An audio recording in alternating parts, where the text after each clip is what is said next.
The Federal Reserve heads into its December 9-10 policy meeting deeply fractured over whether to cut interest rates for a third consecutive time, with Chair Jerome Powell navigating the most public division among officials in years, as markets price in an 87% chance of a quarter-point reduction.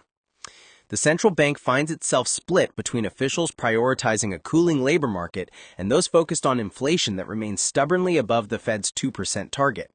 Up to 5 of the 12 voting members of the Federal Open Market Committee have expressed skepticism about further cuts, while a core group including Powell appears to favor easing, according to recent public statements and meeting minutes. Participants expressed strongly differing views about what policy decision would most likely be appropriate at the committee's December meeting, the minutes from the October gathering revealed. Powell has acknowledged these divisions, stating a December cut is not a foregone conclusion. Shutdown complicates decision-making. The recent 43-day government shutdown has left policymakers without critical economic data, including October employment and inflation reports. The November jobs report won't be released until December 16th, 6 days after the Fed's meeting concludes, forcing officials to make decisions with an incomplete picture of the economy. "What do you do if you're driving in the fog? You slow down," Powell said at a news conference in late October. Despite the data blackout, key Fed officials have signaled support for easing.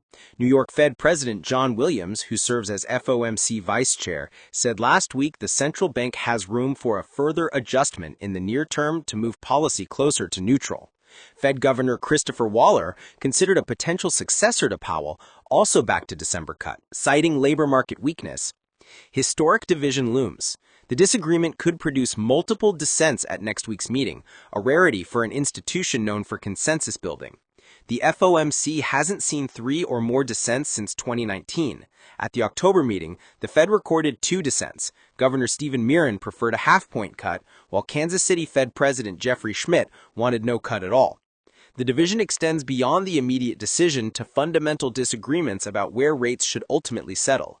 In September, 19 Fed officials produced 11 different estimates of the so-called neutral rate, ranging from 2.6 to 3.9%, the widest divergence since the central bank began publishing these projections in 2012. If it comes down to a 7-5 split, then if one person changes their vote, the entire trajectory could shift.